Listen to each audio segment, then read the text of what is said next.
우리 뒤에 카메라가 2개 있거든요. 하나는 제 카메라고 하나는 이 성가대 카메라인데 제 걸 움직여 놓으니까 다른 걸 움직였나?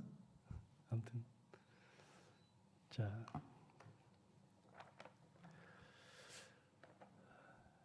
이제는 지나간 추억에 불과하지만 제가 영락교에서 근무할 때 매주 목요일이면 모든 부목사들과 담임 목사님이 함께 9시에 모여서 예배를 드리고 보고할 거 있으면 보고하고 지시받고 하는 경건의 시간이 있었습니다. 나머지 요일은 담임 목사님을 제외한 목회자들, 즉 부목사들과 전도사들이 함께 모여서 우리끼리 예배 드리고 우리끼리 전달 사항 있으면 전달하고 그렇게 하루 일과를 시작했었죠. 여러분, 무슨 요일이 가장 힘들었을까요? 목요일이 가장 힘들었습니다. 그날 당직 목사가 찬송가를 정해서 같이 부르고 말씀까지 같이 정해서 읽어야 하고 대표 기도까지 해야 하기 때문에 당직 목사는 사뭇 긴장하게 마련입니다. 그날 담임 목사님의 기분을 잘 못 맞추면 찬송가를 부르고 있는데 왜 이렇게 느린 거 불러? 그래가지고 갑자기 빠른 거 부르자 그래가지고 중간에 찬송가가 바뀌는 경우도 꽤 있습니다. 저도 한번 당했습니다. 경건에 인도하다가 거의 사경을 헤맬 때가 있습니다. 지금은 추억이 되었죠. 어른들 앞에 선다는 것은 참 어렵죠. 긴장하는 것은 당연하고 옷매무새를 가다듬는 것 역시 당연한 겁니다. 3명씩 앉는 긴 테이블을 여러 개를 붙여서 사각형으로 쭉 놔가지고 그 네모의 한가운데 담임 목사 앉아 계시고 목사들이 쭉 둘러서 28명이 앉습니다. 29명이 쭉 앉죠. 그러면 일찍 가는 사람은 자기 자리를 먼저 차지할 수 있기 때문에 목사님 안 보이는 저쪽 끝에 주로 앉고 늦게 오는 사람은 바로 정면 앞에서 앉아야 되기 때문에 그날은 왜 이렇게 빨리 오는지 빨리 와서 그 옆자리에 앉는 것이 가장 좋은 자리여가지고 눈에 안 띄려고 참 노력했던 때가 있었습니다. 하지만 매주는 아니라 할지라도 가끔씩은 사역 얘기만 하는 것이 아니라 본인의 목회 경험을 말씀하시곤 하셨는데 처음 전임 전사로 사역할 때, 부목사로 사역할 때 사모님과 아이를 한국에 놔두고 혼자서 미국에 가서 유학하셨을 때 그리고 영락교에 오게 된 일들, 그런 일들을 가끔 말씀하시곤 하셨는데 가장 재밌고 귀담아 들었던 부분이 목사님 아버님 이야기였습니다. 그 아버님께서 부산에서 목회를 하셨는데 아들에게 들려주시는 말씀이 많았겠지만 그 아들에게 들려주는 말씀 중에 우리에게 항상 들려주는 말씀이 임지에 대한 말씀이었습니다. 아버님은 여기저기 연이 참 많기도 하고 그럴 만한 힘도 있어서 아들이 어느 교회에서건 목회하실 수 있도록 힘을 쏟을 수 있었는데도 불구하고 항상 이렇게 말씀하셨답니다. 목회자 임지는 하나님께서 허락하시는 거다. 네가 열심히 기도해서 네 응답으로 목회지를 찾아가야 한다. 이렇게 아버님이 아예 대놓고 아들에게 선포를 하셨고 그래서 아버지를 한 번도 의지하지 못하고 기도하면서 임지를 옮겼다는 겁니다. 그러면서 한경진 목사님 얘기도 해주셨는데 전설적인 얘기를 해주시더라고요. 한경진 목사님께서는 아들과 딸이 한 분씩 계시는데 딸은 신학생과 결혼하였고 그 사위가 장신대 교수를 했었던 이영원 교수였죠. 그 사위를 영락교에 부르지 않았다는 겁니다. 또 아들은 대학을 미국으로 보냈고 거기서 대학부터 시작해서 공부를 시켜서 목사가 되었습니다. 제가 영락교에 심호할 때 1년에 한 차례씩 한경진 목사님 추도일이 4월 15일인데 그때가 되면 그 어간에 일주일씩 한국에 들어오셔서 주일오후 설교를 하시고 나셨는데 제가 우리 교회 부임하던 2015년 4월에 그 해에 오셔서 이제 다시 못 올 것 같습니다 라고 말씀하셨는데 왜냐하면 그때 그분 연세가 80이었습니다. 아드님이 건강상 문제가 있어서 못 들어올 것 같다 그랬는데 진짜 그 이후로는 한국을 들어오지 못하셨습니다. 한 목사님께서 아들을 미국에 공부시키니 많은 말이 있었답니다. 대형교회 목사니까 아들을 미국까지 보내서 공부시킨다.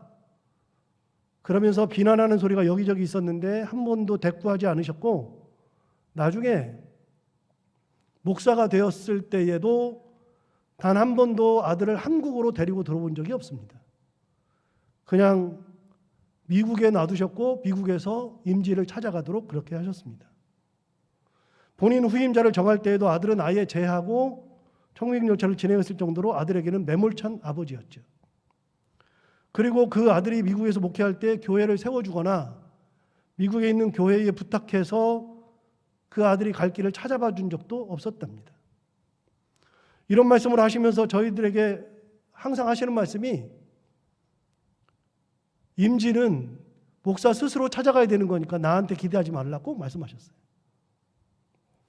그 말씀을 하실 때마다 그 말씀을 듣고 사무실로 내려와서 많은 목사들이 삼삼오오 모여서 아니 다른 목사님들은 잘도 하시던데 왜 우리 목사님은 그런 거 안 하냐. 부목사들이 담임 목사 나가는 게 힘드는데 좀 소개도 좀 해주고 좀 그러면 좋을 텐데 왜 안 하시냐 그러면서 불만 섞인 목소리를 내곤 하셨습니다. 그런데 시간이 지나고 지금 돌이켜보면 이분들은 목회의 정도를 걸었던 분이라고 생각이 됩니다. 저는 한국교회 병폐를 지적하기 위해서 이 설교를 하는 것도 아니고 어느 교회나 어느 목사님을 비난하기 위해서 이런 설교를 하는 것이 결코 아닙니다. 저는 그럴 자격도 없습니다. 그러나 제가 목사님한테 배웠던 것은 어떤 것을 하든지 하나님 앞에 기도하고 하나님의 응답으로 해야 된다는 것. 사람이 수를 쓰고 사람이 무언가를 하기 시작하면 하나님 움직이지 않는다는 것. 하나님의 은혜대로 가야지 좋은 길이지 사람이 인도하는 길을 가는 것은 좋은 길이 아니라는 것. 그거를 배웠습니다. 철저하게. 항상 드는 생각이지만 하나님께서 목회자들을 훈련시키는 방법이 여러 가지가 있는데 그 중에 하나가 뭐냐면 임지를 정할 때입니다. 피가 마르죠. 우리 청년들이 회사에 입사하기 위해서 마음을 졸이는 것과 진짜 비슷합니다. 부교육자 때에는 지금 사역하는 교회가 내 교회가 아니죠. 부교육자니까 다른 교회를 찾아가야죠. 그러니까 그 교회를 부임하면서도 항상 마음속에는 내 교회가 있습니다. 어딘가에 내 교회가 있겠지. 찾아가려는 생각을 합니다. 그러므로 부교육자 내내 기도합니다. 하나님 내가 목회할 곳이 어디입니까? 하나님의 은혜대로 나를 부르실 곳이 어디입니까? 기도하기 마련이죠. 담임 목회자를 찾아갈 때에 그 교회와 결혼을 하는 것과 똑같아서 아무 교회나 갈 수 없으므로 하나님 저에게 꼭 맞는 교회 하나님께서 원하시는 그런 임지를 주십시오. 그러면서 정말 피를 말리면서 기도합니다. 수년 기도하는 것은 다반사고요. 저도 그렇게 기도하고서 교회를 받았지만 교회를 받아놓고서 그 교회가 담임 목사로 청미까지 다 해놓고서 뒤집어진 것도 있었잖아요. 가기로 다 했는데 제 마음이 아니어서 제가 안 간다고 못 간다고 한 적도 있잖아요. 하나님께서 임지를 정하실 때 여러 가지 환경을 통해서 상황을 통해서 임지를 정하세요. 그런데 정말 중요한 것은 사람의 도움이 없으면 사람은 자연스럽게 사람을 의지하지 못하기 때문에 하나님만 의지합니다. 사람의 도움이 조금이라도 있으면 그 도움을 조금이라도 붙잡으려는 게 사람의 마음이죠. 저 사람에게서 뭔가 나온다고 싶으면 저 사람을 붙잡는 게 사람의 마음이죠. 그런데 그런 도움이 아예 없다. 하나님밖에는 도움이 없다. 목숨 걸고 하나님만 바라보고 하나님께 기도해야 된다고 생각했을 때에는 진짜 하나님밖에 없으므로 목숨 걸고 기도합니다. 그래서 가끔은 사람에게서 오는 모든 연줄이 다 끊어지는 것이 좋습니다. 사람에게서 오는 연줄이 있을 때에는 그걸 의지하게 됩니다. 거기서 오는 물줄기를 잡으려고 그러고 거기서 오는 피를 받으려고 하고 거기서 오는 재정적인 것을 받으려고 하고 사람에게서 오는 것을 자꾸만 받으려고 합니다. 그래서 가끔은 그런 사람에게서 오는 것들을 다 끊겨야 목숨 걸고 하나님 앞에 생명 걸고 기도하게 됩니다. 그거 아니면 방법이 없으므로 하나님의 은혜가 아니면 방법이 없으므로 하나님의 은혜만 놓고 하나님의 권능만 바라보고 하나님께서 간섭하시는 것만 쳐다보면서 기도하게 되고 그 기도에 응답을 받게 되는 겁니다. 마지막 통로가 다 끊기면 하나님으로 향한 통로 하나 딱 남아있으니까 그 하나님에게 향한 통로 바라보고 씨름하듯이 기도하는 겁니다. 야곱이 야복강에서 목숨 걸고 하나님께서 보낸 사자와 밤새 씨름합니다. 우리 잘 알죠. 어느 정도 씨름을 한 후에 하나님의 사자는 야곱의 환도뼈를 차가지고 환도뼈가 위골되었습니다. 그래서 야곱은 평생 불구로 살았습니다. 성경에는 불구라는 말이 없는데 당시에 환도뼈가 나가면 100% 불구입니다. 다리를 절었습니다. 그래도 야곱은 절대 하나님의 사자를 놓지 못했습니다. 놓을 수가 없었습니다. 이제 놓아라. 가야 한다. 아침이 온다. 그렇게 했을 때 야곱은 하나님의 사자에게 큰 소리로 말합니다. 내게 축복하지 않으면 절대 가게 하지 않을 겁니다. 그 축복을 받지 않으면, 하나님의 사자의 축복을 받지 않으면, 하나님의 복을 누리지 못하면 나는 방법이 없으니까 나는 환도뼈가 부러졌어도 평생 불구로 살아도 나는 하나님을 의지합니다. 그거죠. 끝까지 버텼습니다. 그렇게 버틴 이유가 성경에 나오는데 왜 그렇게 필사적으로 하나님의 사자를 붙들고 있었는가 하면 그거 외에는 방법이 없었기 때문에 그렇습니다. 형에게 미리 사자들을 보내 은혜 얻기를 간구했는데 거절되었습니다. 이미. 그리고서 오히려 그 사자에게서 들려온 소식은 형이 그동안 길러놓은 400명과 함께 칼을 들고 쫓아오고 있다는 소식이었죠. 그래서 큰일 났다 싶어서 자기 재산을 둘로 나눴습니다. 둘로 나누어서 형이 재산을 취해도 나머지 재산은 남겨둬야 되니까 둘로 나누었습니다. 그리고 사람은 셋대로 나눴습니다. 셋으로 나누었습니다. 가장 앞에는 야곱의 부인들, 그 부인의 여종들이었던 실바와 빌하에게서 낳은 4명의 자식과 실바와 빌하라고 하는 후실들, 그래 6명을 맨 앞에다 두고 그 두 번째에는 두 정실 중에서 덜 사랑을 받았던 레아가 낳은 6명의 아이를 두 번째 세우고 가장 사랑했던 라헬과 그의 아들이었던 요셉은 맨 뒤에 세웠습니다. 여기가 죽어도 여기가 남고 여기가 죽어도 여기는 남으니까 그렇게라도 살리고 싶었습니다. 별짓을 다 했습니다. 그래도 해결되지 않잖아요. 밤이 되었습니다. 그 야밤에 가족들을 재산과 함께 야복강을 건너게 하고 그는 결심이 있어서 야복강가에 남아서 기도하기 시작했습니다. 그렇게 간절히 기도했던 적은 한 번도 없었죠. 간절히 기도했습니다. 인간적 방법을 아무리 쓰려고 해도 되지 않으니 모든 연줄이 다 끊겼으니 위로 나 있는 하나님의 줄을 잡고 기도하기 시작한 겁니다. 그렇게 기도하는 중에 하나님이 보내신 하나님의 사자를 만났습니다. 이때 직감하고 이게 하나님이 보낸 사자구나 직감하고 그 사자를 죽기 살기로 잡고 매달렸습니다. 그리고 평생 불구가 되었습니다. 그래도 매달렸습니다. 항상 드는 생각인데요, 여러분. 하나님의 사자와 사람이 싸우면 누가 이깁니까? 하나님이 보낸 사자와 사람이 씨름을 하면 누가 이깁니까? 하나님의 사자가 100% 이깁니다. 여러분, 하나님의 사자와 사람이 붙잡았을 때 하나님의 사자가 환도뼈만 부러뜨린 게 아니라 손을 비틀어서 부러뜨리고 병신을 만들어서 처박을 수 있습니다. 1초도 걸리지 않습니다. 그런데 여러분, 하나님의 사자가 와가지고서 붙들려서 밤새 씨름을 같이 했다는 겁니다. 왜요? 하나님의 사자가 힘이 없어서가 아니죠. 도저히 야곱을 이기지 못해서가 아니죠.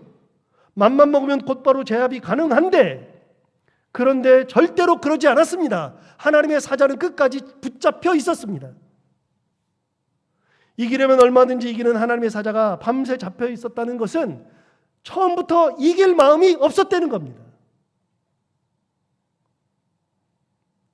처음부터 질 것을 알고 있었습니다.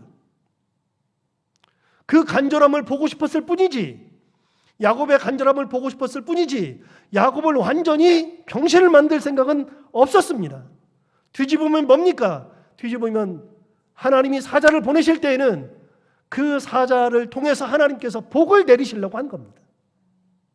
이미 하나님은 작정하고 사자를 보내신 거죠. 붙잡혀 있으라고 보낸 거죠. 너 힘쓰지 말라고 보낸 거죠.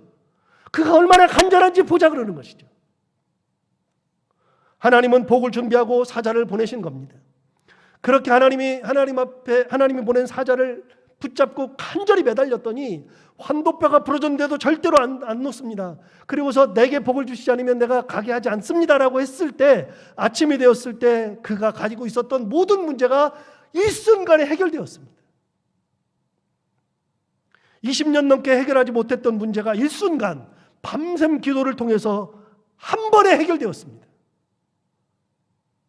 인간적인 방법을 아무리 강구해도, 그리고 그 방법대로 실행을 다 해봐도 꿈쩍도 안 하던 문제가 그 밤새 기도하는 거 한 번으로 모든 것이 해결되었습니다. 아침에 형을 만났을 때에는 칼을 들고 야곱을 죽이기 위해서 함께 온 400명이 야곱에게 어떤 위협도 하지 않았습니다. 그 멀리 에돔의 세일산으로부터 시작해서 야복강까지 며칠 걸려서 찾아온 복수의 칼, 그 칼이 그냥 무디어지고 말았습니다. 그 칼을 다 내려놓았습니다. 그리고 어제와는 완전히 완벽하게 바뀐 정말 눈물겨운 형제 상복의 시간, 치유의 시간이 되었습니다. 야곱도 치유되었지만 그의 형이었던 에서도 치유를 받았습니다.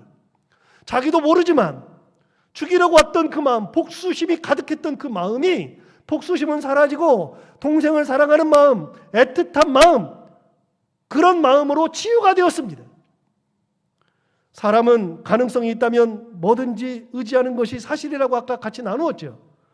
조금 신앙적이라고 여기저는 사람은 그럴 때 조금의 사람의 가능성과 하나님의 가능성이 있을 때 하나님도 붙잡고 이것도 살짝 붙잡고 그런 교묘함을 보이기도 합니다. 하지만 그 가능성이 완전히 사라졌을 때에는 목숨을 걸고 하나님을 의지해야만 합니다. 그때 하나님께서 역사하시는 겁니다. 그때.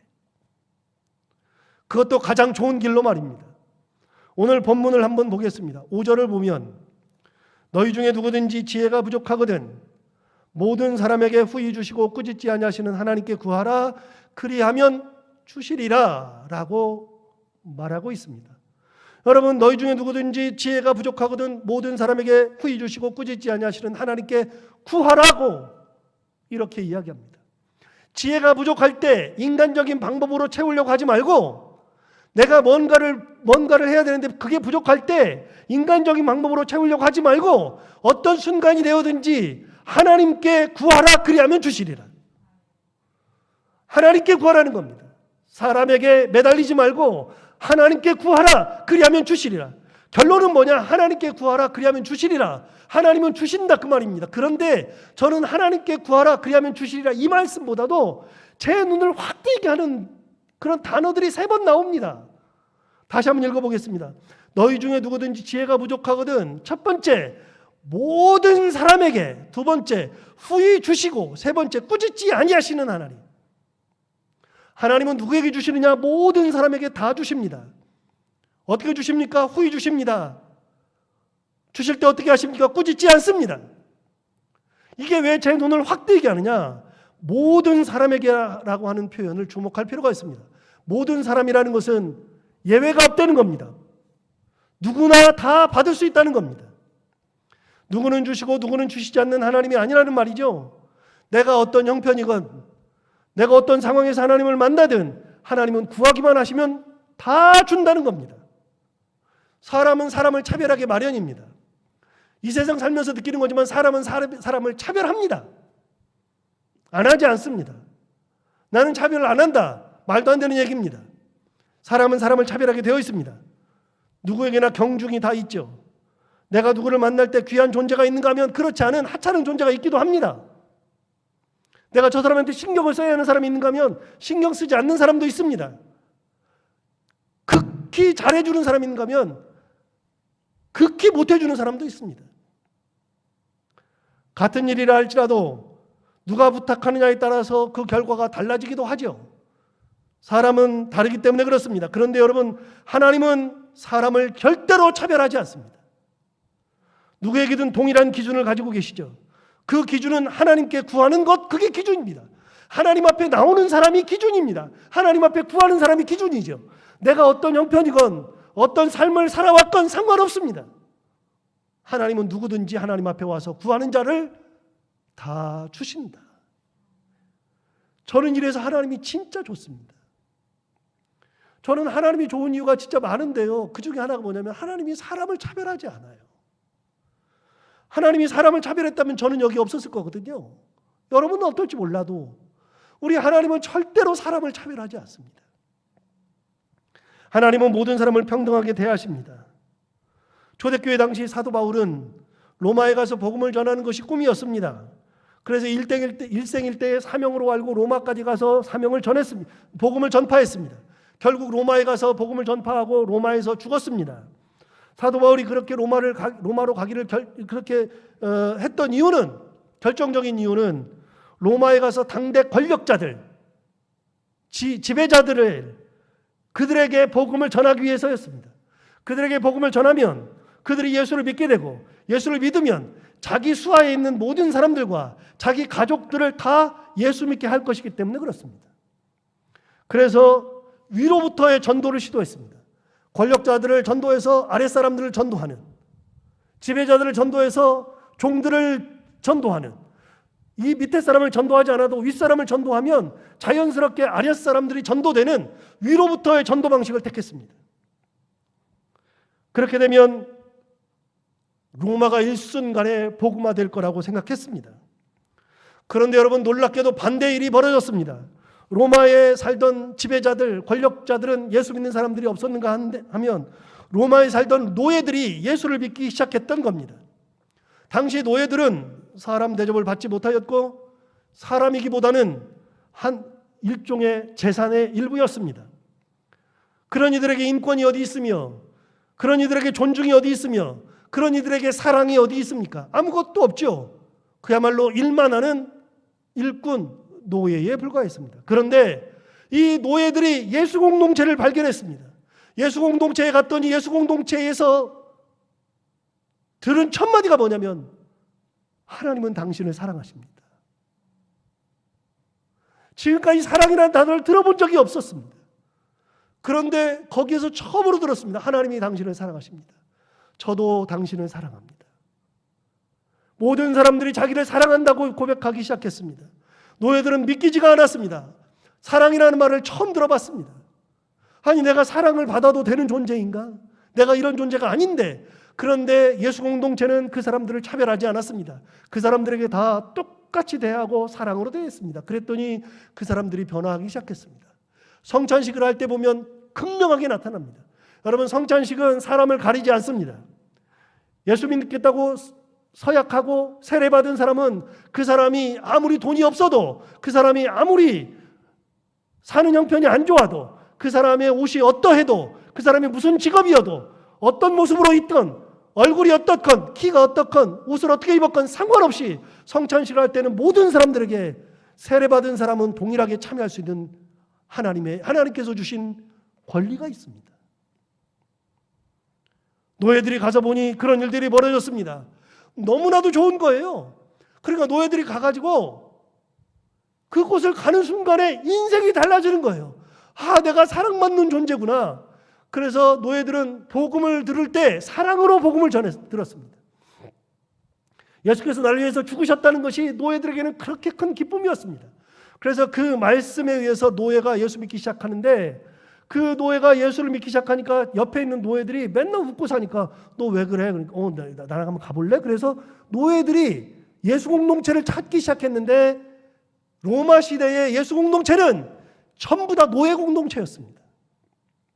노예들이 오기 시작했는데, 그 노예들이 오면 로마의 당시의 상황은 예수를 믿으면 잡아서 죽이는 거였습니다. 잡아 죽이는 거였죠. 그런데 노예들이 예수를 믿기 시작하니까 그 노예들이 예수를 믿고 집에 왔는데, 집에 와가지고서는 주인의 말을 잘 안 들어야 되는데, 그동안에 주인이 시켜도 웬만하면 안 듣고 뺀질거리고 딴짓하고 맡기를 수차례 해야 되고 그래야지 일을 하고서 그랬는데, 예수 공동체 다니면서부터는 노예들이 뾰루뚱하지 않고 항상 웃는 겁니다. 맞아도 웃고 뭘 조금만 먹어도 웃고 그렇게 행복하게 지내기 시작합니다. 그리고 주인이 시키기도 전에 자기가 모든 것들을 다 감당하면서 기쁘게 감당하니 주인이 채찍을 들 필요가 없었습니다. 자꾸만 그렇게 좋게 변해가니까 왜 그러는가 알아봤더니 그 노예들의 삶을 추적해봤더니 말을 안 하는데 주일 되면은 사라져서 가보니 예수 공동체에 들어가는 거죠. 예수 공동체에 들어가 있는 노예들을 보면서 이곳이 예수 믿는 곳이구나. 그래서 병사들을 데려다가 그 사람을 다 잡아서 죽인 게 아니라 다 잡아 죽이려고 할 때 내 노예만큼은 보여야 되기 때문에 이렇게 사랑스러운 노예를 죽일 수 없기 때문에 지배자들이 권력가들이 알아서 노예들을 숨겨두었습니다.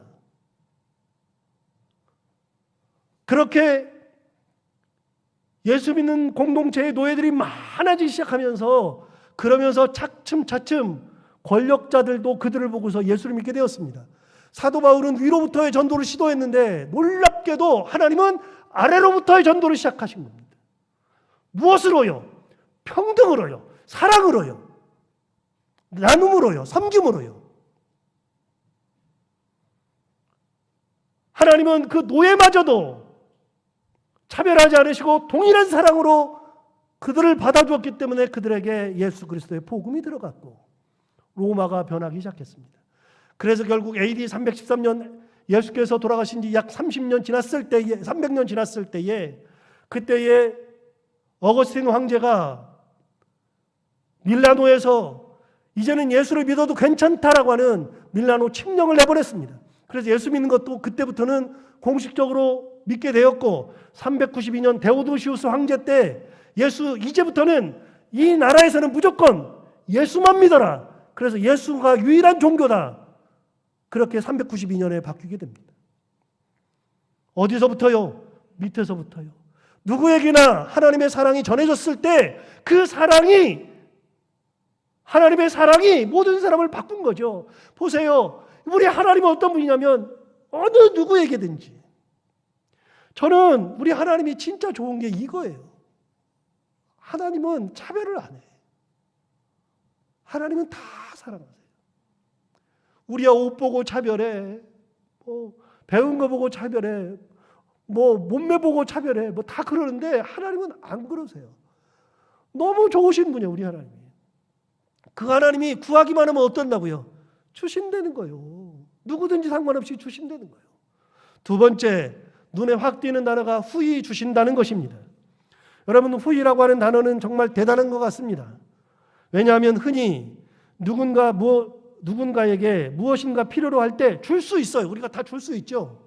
그런데 예를 들어서 예수를 믿으면 섬겨야 하고 나누어야 한다고 하니까 일정 부분 나누게 되는데 돈을 나누기도 하고 물건을 나누기도 하고 사랑을 나누기도 하고 마음을 나누기도 하고 다 나눠요. 예수 믿는 사람들은 다 나눠요. 그런데 그렇게 나눌 때 내가 쓸 것 하나도 없이 다 나눠주는 사람 없어요. 절대로 없어요. 저도 못 나눠요. 죽었다 깨어나도 잘 못 나눠요. 죽었다 깨어나면 혹시 나눌지 몰라도 못 나눠요, 사람은.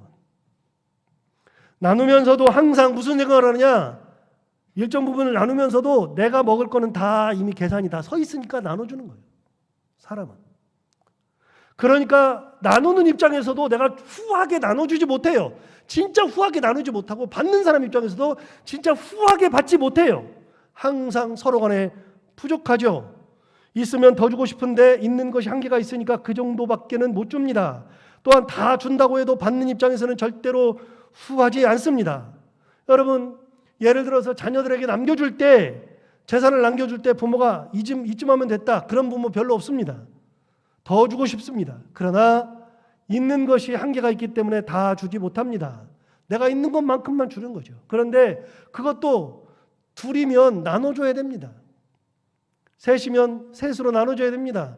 그런데 요즘은 좀 안 그런데 옛날 우리 어르신들은 여자분들한테는 거의 나눠주지도 않았습니다. 지금도 그런 어르신들이 살아계시는 분도 꽤 있고 그렇습니다. 제 아는 분들도 많습니다. 그러니 얼마나 불편합니까? 마음이 좋지 않죠. 여러분, 이게 인간입니다. 인간은 나누어도 온전히 나누지 못하고요. 후하게 나누지 못합니다. 그러나 우리 하나님은 후하게 해주신다는 겁니다. 무슨 말입니까? 하나님은 이 세상 만물의 주인이십니다. 주실 수 없는 것이 없고 주고자 하시면 다 주십니다. 아까 우리 야곱 얘기했습니다. 여러분 야곱 얘기하면서 뭐가 느껴집니까? 여러분 야곱에게서 하나님께서 뭘 주셨어요? 도대체 뭘 주셨죠? 여러분 야곱이 그렇게 기도해서 받았는데 뭘 받았어요? 형의 마음을 돌려줬잖아요. 여러분 보이지도 않아요. 형은 동생을 죽이려고 왔어요. 그런데 하나님이 그거를 후하게 갚으셨어요. 형에게 뭘로요? 하나님께서 그 마음을 돌려주시는 걸로요. 여러분 물질이 오간 적도 없는데 하나님께서 주시니까 양쪽 다 후하게 만족시켜 주었습니다. 어느 누구도 나는 아니야, 이 정도는 아니야, 나는 그래도 나는 동생을 죽여야 돼, 그러지 않았습니다. 다 만족했습니다. 하나님은 어떤 분이세요? 우리가 필요할 때, 필요 없으면 안 주셔도 되지만, 안 주시기도 하지만 우리가 필요할 때, 그럴 때는 하나님께서 우리에게 어떻게 주시는 분이냐? 후하게 주시는 분. 우리 하나님이 그런 분이라는 겁니다. 세 번째, 우리 하나님은 꾸짖지 아니하신다 말합니다. 저는 이 말이 진짜 좋은 게요. 왜냐하면 사람은요, 누구나 살아갈 때 잔소리 듣는 거 싫어합니다. 언짢은 소리 들으면 엄청 마음이 아픕니다.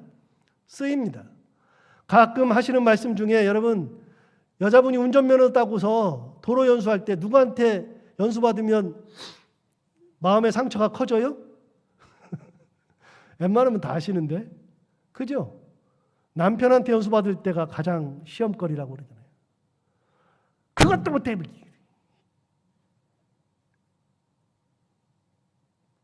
그러면서 책하게 마련입니다. 사람은 내 기준에 안 맞으면 항상 꾸짖어요.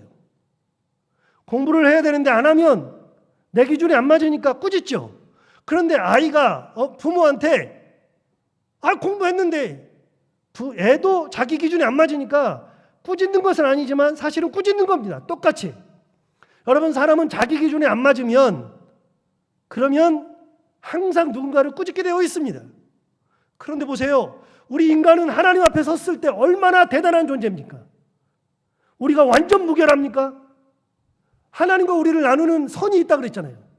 하나님과 우리를 나누는 선에 그 벽이 무슨 벽이냐? 아니 불자의 벽입니다. 불자라는 벽이 있습니다. 그래서 하나님은 완전하신 분인데 우리는요, 완전하긴 하는데 어떤 완전? 불완전한 겁니다. 절대로 뛰어넘을 수 없는 벽이 뭐냐? 그 벽을 뛰어넘는 순간 우리는 완전해지죠. 여러분, 사람이 얼마나 완전합니까? 완전하지 못합니다. 절대로. 목사가 완전합니까? 완전하지 못합니다. 세상 어느 누구도 완전하지 않습니다. 도덕적으로, 지식적으로, 모든 면에서 사람은 완전하지 못합니다. 그럼 우리가 하나님 앞에 섰을 때는요, 완전하신 하나님이 보니까 얼마나 많겠어요. 꾸짖을 게 얼마나 많겠어요. 다시요, 사람은 자기 기준에 안 맞으면, 자기 기준에 모자라면 뭐 한다고요? 꾸짖는다고요. 그런데 우리가 하나님 앞에 섰을 때는 하나님 기준에 안 맞죠. 맞을 수가 없죠. 우리는 불완전인데 절대로 하나님을 만족시킬 수 없는데, 그런데 하나님께서 누구든지 하나님께 구하는 자는 꾸짖지 않고 주신다. 우리 하나님은 꾸짖지 않고 주십니다. 여러분, 5절을 다시 한번 보겠습니다. 이 5절은 한 번 정도 외워놓으면 진짜 좋습니다. 5절 다 같이 소리내서 한번 읽겠습니다. 너희 중에 누구든지 지혜가 부족하거든 모든 사람에게 후히 주시고 꾸짖지 아니하시는 하나님께 구하라, 그리하면 주시리라. 다시요, 하나님께 구하라, 그리하면 주시리라. 하나님께 구했는데 너는 모자라가지고 이게 그러지 않는다는 거예요. 후히 주신다는 거예요. 어느 누구든지 주신다는 거예요. 그분이 하나님이죠. 그러니까 우리가 하나님 앞에 갈 때는요, 뭐 이렇게 뭘 많이 뭐 해야 되겠다, 뭐 하나님께 안 드렸으니 나는 어떡하나 그러지 말아요. 하나님 그런 분 아니에요.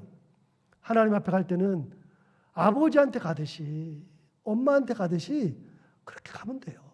우리 하나님은 책하지 않으세요. 6절 7절을 계속해서 볼까요?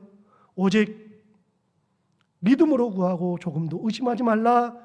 의심하는 자는 마치 바람에 밀려 요동하는 바닷물결 같으니 이런 사람은 무엇이든지 주께 얻기를 생각하지 말라. 뭘로 구하라고요? 믿음으로 구하라. 주실 것을 믿음으로 구하라. 그리고 조금도 의심하지 말래요.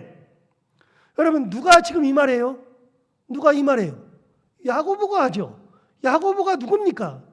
여러분, 야고보, 이 편지를 쓴 야고보가 누굽니까? 야고보가 예수님의 제자 중에 야고보가 있죠. 그 야고보 말고요, 이 야고보는 예수님의 친동생 야고보예요. 예수님의 친동생 야고보가 믿음으로 구하고 조금도 의심하지 말래요. 예수님의 동생이 그런 얘기를 했어요. 무슨 말이에요? 내가 평생 우리 형을 지켜봤는데, 제자들이야 3년 지나서 끝이었지만 평생 동안 우리 형과 같이 있었는데 그분은 그러신 분이에요. 그냥 믿으면 된다는 거예요. 그냥 믿으면 돼요. 다른 게 없어요. 영락교회 얘기 하나 더 할까요? 제가 영락교회 사역할 때 제 밑에 있었던 우리 전사님이 선교사가 꿈이었습니다. 선교사가 되고 싶은데 영락교회에서 선교사를 파송하니까 어떻게 해볼까 그랬는데 그게 안 됐어요. 그래가지고 저는 다른 데 갔다가 있는데 어느 날 저를 찾아왔어요. 찾아와서 목사님 저한테 추천서 하나 써주십시오. 그래서 야, 내가 부목사인데 내가 써주면 되냐? 다른 목사님한테 받으라 그랬더니 제가 꼭 써줘야 된대. 왜 그러냐 그랬더니 울산에 있는 전화교회라는 교회가 있는데 그 교회 담임 목사님이 목사님 동기래. 제가 누군지 알거든요. 제 동기였거든요. 그 동기가 있는데 그분 목사님 잘 아니에요. 그래서 내가 잘 알지. 신대원 졸업하고서는 한 번도 만난 적이 없는데 나랑 진짜 잘 알지. 내가 누군지 알지. 그랬더니 그럼 목사님 써주십시오. 그래서 그래, 그럼 써주자. 내가 써줄 테니까 써주면 반드시 나한테 전화 올 거다. 그래놓고 써줬어요. 써줬더니 아니나 다를까 어느 날 저한테 쫙 오는데 뭐 모르는 번호가 딱 와요. 아, 이게 그분 아닌가. 그래서 전화를 받았더니 유 목사님 안녕하세요. 그래서 누구세요? 그랬더니 전화교회 누굽니다. 그러길래 아, 목사님 강 목사 때문에 전화했죠. 그랬더니 제가 이렇게 돌려서 말을 잘 못하니까 강 목사 때문에 전화했죠. 그랬더니 그 울산 전화교회 목사님이 네 그러길래 무슨 어떤 사람인가 알아보려고 전화했죠. 그랬더니 그렇대. 그래서 제가 뭐라 하냐면 목사님 저 알죠? 그랬더니 안 돼. 그러면요 저는 딱 한마디만 할게요. 목사님 걔 써도 돼요. 진짜 좋은 친구예요. 더 이상은 뭐 물어보셔도 필요 없고 뭐 대답 안 해도 상관없는데 딱 한마디 저 믿고 그냥 쓰시면 돼요. 그래서 가서 지금 아프리카 가서 지금 사역하고 있잖아요. 그게 믿음이라는 거예요. 여러분 하나님 알죠? 하나님 믿죠? 의심할 필요가 뭐가 있어요? 믿고 의심하지 말아라. 야고보가 자기 형 보니까 그렇다는 거예요. 도대체 뭘 의심해? 바람에 나는 거와 나는 바람이 있는 바닷가에 있는 물결 같은 거다. 물결 친다는 거예요. 물결 치는 거. 왜 의심을 해가지고 물결을 쳐요? 여러분 의심하면 의심하지 않으면 물결이 없어요. 그렇게 막 어떤 파도가 와도 전혀 의심하지 않으면 물결이 없어요. 흔들리지 않아요. 그런 얘기하잖아요. 마치 바람에 밀려 요동하는 바닷물결 같다. 그러지 않아도 되는데. 그래서 뭐라 그러냐? 믿음으로 구하고 조금도 의심하지 말아라. 마지막 8절. 두 마음을 품어 모든 일에 정함이 없는 자로다. 여러분 두 마음을 품어서 정함이 없대요. 정함이 뭐예요? 정함이. 정함은 한 곳에 심겨진 것을 정함이라고 해요. 딱 여기 있는 거, 이게 정해진 거. 여기 딱 심겨져 있어요. 정함이 있어요. 그런데 정함이 없다는 것은 심겨지지가 않았어요. 그리고 어떻게 돼? 이쪽으로 왔다리 저쪽으로 갔다리. 심겨졌으면, 한 곳에 심겨졌으면 흔들릴 수는 있어도 그거는 그 자리에 자리를 잡고 있는 거예요. 믿음이 없는 사람, 구해놓고서도 믿음 없이 구하는 사람들은 정함이 없어요. 이리 왔다 저리 갔다 이 생각했다 저 생각했다 할 필요가 없다는 거예요. 하나님 앞에 갔을 때는요, 흔들릴 필요가 없어요. 정함이 있으면 돼. 딱 정함. 하나님 앞에서 딱 정함이 있어서 나를 어디다 묶어놓느냐? 하나님에게 묶어놓으면 되잖아. 하나님에게. 은혜에다가 묶어놓으면 되잖아. 은혜에다가. 오늘 야고보가 세상을 살아가는 많은 사람들에게 이야기합니다. 누구든지 지혜가 부족하거든 모든 사람에게 후해 주시고 꾸짖지 아니하시는 하나님께 구하라 그리하면 주시리라. 이 은혜가 우리에게 충만하기를 바랍니다. 기도하겠습니다. 하나님 아버지 감사합니다. 오늘 귀한 말씀으로 우리를 가르쳐 주셨습니다. 은혜를 주셨습니다. 하나님 아버지, 우리가 이 하나님을 항상 바라보게 하여 주옵소서. 우리 하나님은 모든 사람을 공평하게 대하시고 주시되 부족함 없이 후히 주시고 절대로 꾸짖지 아니하시는 하나님, 허물이 많고 불완전한 우리를 꾸짖지 아니하시고 우리가 구하는 것을 허락하시는 그 하나님, 그 하나님을 바라보며 그 하나님 앞에 모든 것을 다 드리며 하나님과 동행하며 살아가는 저희들이 되게 하여 주옵소서. 예수님 이름으로 기도하옵나이다. 아멘.